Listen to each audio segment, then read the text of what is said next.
Alors avec Raymond Depardon, Kamel Daoud, vous nous offrez un témoignage unique sur l'Algérie de 1961 et 2019. 1961 d'abord, parce qu'à l'époque, Raymond Depardon a 19 ans et il capture, on peut dire, les derniers soubresauts de la guerre d'Algérie, des images qui dormaient dans les tiroirs du photographe. Et là, il vous a demandé de porter votre regard avec votre plume sur ces images. Comment est-ce que vous avez relevé ce défi, Kamel Daoud? Vous n'étiez pas né à cette époque et vous le dites vous-même, je ne suis ni colonisé, ni décolonisé. Comment avez-vous relevé le défi? Alors, d'abord, Raymond peut mieux parler de cette période et de ce qu'il avait vécu, de ce qu'il avait vu à cette époque-là. Moi, je trouve admirable qu'à la fois, il ait pu être en Algérie à ce moment-là pour photographier les séquences de l'histoire et de ce qu'on appelle l'actualité, mais aussi de se décaler un petit peu par rapport à l'actualité. Ça a donné ces photos qui restent, qui sont splendides, qui sont douloureuses à voir, etc. Les anonymes? Oui. À un moment, j'ai été contacté par Raymond Depardon et il m'avait proposé justement ce projet de regarder ces photos d'abord. Au début, j'avais eu dans l'idée de refuser, parce que je me suis dit, encore une fois, on va me convoquer sur la thématique du décolonisé permanent qui va commenter des actualités sur l'Algérie, etc. Mais après la rencontre avec cet homme, j'ai trouvé que son intention était admirable, parce qu'il disait, ces photos ne sont pas à moi, elles sont à l'Algérie, à la mémoire de l'Algérie, et je voudrais que ce soit un Algérien qui les regarde. Et des questions que vous posiez, hein, qui suis-je dans ce miroir qui devrait me refléter et qui cependant m'efface pour toujours au présent? Qu'est-ce que je ressens, moi, décolonisé, quand je te contemple une photo de cette époque, de ce passé, qui sur injonction a été décrété contemporain pour toujours? Kamel Daoud, 1961, Raymond Depardon va aussi saisir des images que l'on ne connaissait pas. On est au bord du lac Léman, en Suisse, et il y a les négociations des fameux accords d'Évian, dont on va célébrer dans quelques semaines le 60e anniversaire. Et là, c'est des temps morts, on peut dire, entre les négociations. C'est qu'en général, c'est âpre. Des images iconiques, on pourrait dire, Kamel Daoud. Qu'est-ce que ça vous a fait de les voir? Oui et non. Oui, parce que c'est l'acte de naissance de l'Algérie. Je veux dire, c'est à ce moment-là qu'a été signé l'acte de naissance d'un pays après 7 ans de guerre, etc. Oui. Non, parce que c'est une séquence manquante dans le récit national algérien.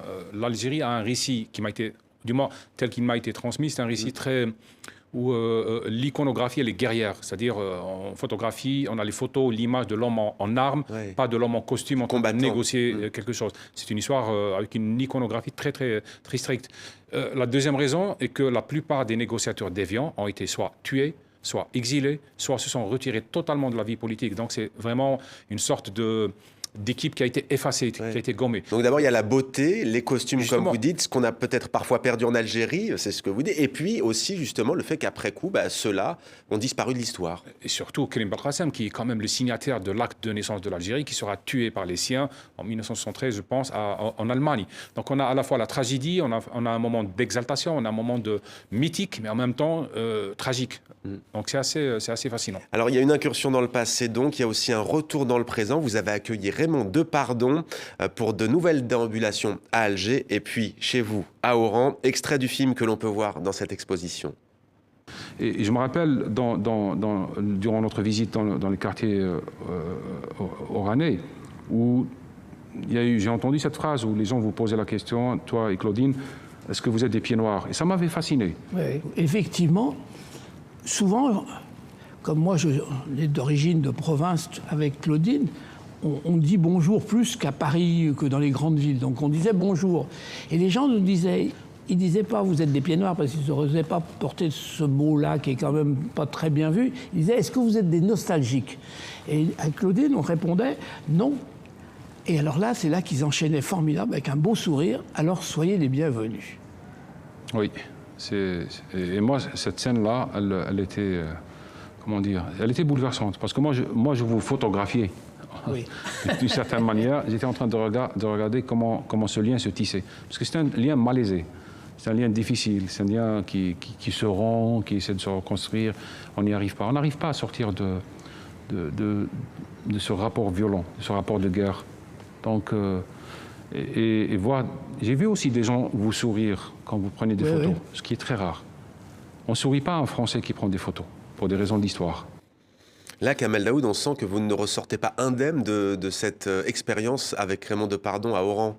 Qu'est-ce qui vous a fasciné? Au contraire, d'abord l'homme, la qualité humaine de cet homme-là, elle est fascinante, et puis il vous met à l'aise, et puis on est dans une sorte de rapport intime et amical à la fois. Mais la présence même de Raymond me ramène à moi-même et à la conception du temps en Algérie. C'est vrai ce qu'il dit, c'est-à-dire à un moment on leur pose toujours la question, parce que pour nous, tout étranger est français et tout français est pied noir.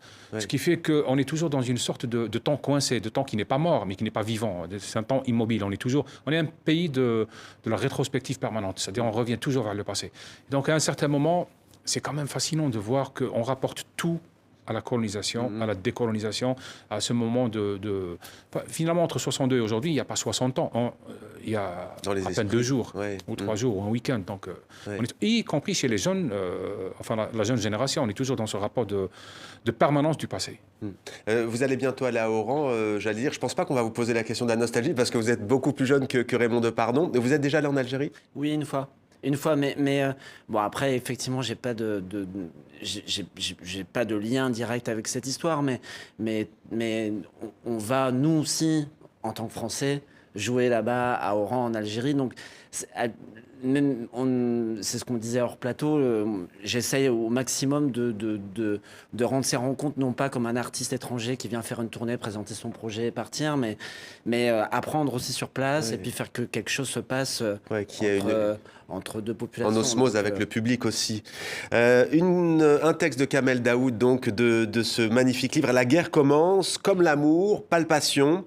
Du corps, fouille, méfiance, tension également, barricade, défilé, cri, tout s'arrête avec les premières pierres, les premières armes. Kamel Daoud, les armes se sont tues il y a donc 60 ans en Algérie, sans évoquer bien entendu la tragédie des années 90-2000 en Algérie. J'aimerais lire ce que vous dites dans une vidéo aux côtés de Raymond Depardon. Vous dites: on a construit un pays pour qui vivent nos ancêtres, pas nos enfants. On a construit un pays pour qui vivent nos morts, pas les vivants. On a construit un pays de père, pas de fils. Et c'est douloureux, tendu, parce qu'un pays, c'est normalement l'endroit où l'on souhaiterait que nos enfants vivent. C'est pas un drapeau, c'est pas des frontières ni un hymne.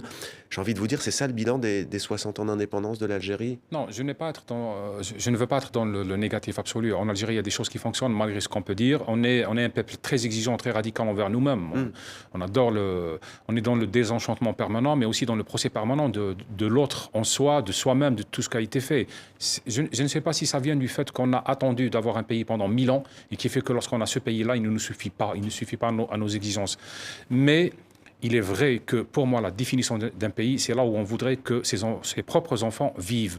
À partir du moment où toutes les familles qui ont les moyens cherchent à exiler leurs enfants et celles qui n'ont pas les moyens cherchent à leur trouver une place dans une chaloupe, ça veut dire qu'on est dans l'échec. Il n'est pas alimentaire, il n'est pas seulement celui du développement. Je pense que c'est un échec à donner du sens, à fabriquer du sens. Ce qui est frappant, par exemple, en Algérie, pour le soulèvement du 22 février 2019, et ça m'avait frappé les 3 premières semaines, c'est que les jeunes ne voulait pas inaugurer quelque chose de neuf. Tout le monde se disputait pour rejouer le remake du passé. C'est-à-dire, on se revendiquait des pères fondateurs de la nation. On veut une deuxième indépendance, vous voulez dire? Une sorte, parce qu'on vit toujours une guerre imaginaire. Et donc, moi, je suis frappé par le fait que l'imaginaire algérien ne conçoit pas le futur, il conçoit une sorte de remake encore plus parfait du passé.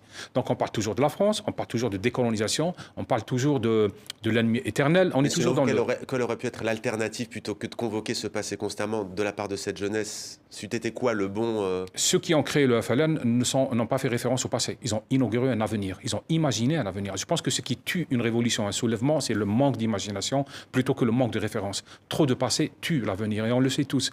Et actuellement, on est dans ça. On est toujours dans le remake du passé. N'importe quel événement, c'est un jeune de moins de 20 ans, un peu plus ou moins organisé, se fait toujours par rapport au passé. Et ce passé, on est en train de se le disputer entre régimes islamistes, révisionnistes, démocrates, identitaires, suprématistes, enfin de tous bords. Et je trouve ça assez malheureux. Nous sommes un pays d'une guerre imaginaire permanente, où la France, de par son absence et de par sa proximité, de par la passion qu'elle provoque, est toujours au centre. Et c'est bouleversant. C'est vraiment bouleversant et cela fait mal. Alors, vous avez évoqué ce mouvement qui fêtera ses 3 ans dans quelques jours. Juste, Kamel Daoud, cette semaine, selon Amnesty International, au moins 251, c'est le nombre total de personnes actuellement détenues en Algérie pour avoir exercé leur droit de manifester ou de s'exprimer, de manifester pacifiquement. La question, elle peut être un peu bateau. Est-ce que vous êtes inquiet? Mais parfois, on entend dire qu'on n'a jamais vu ça en Algérie depuis l'indépendance. Est-ce que vous dites que la question n'est pas là ou est-ce que vous êtes inquiet?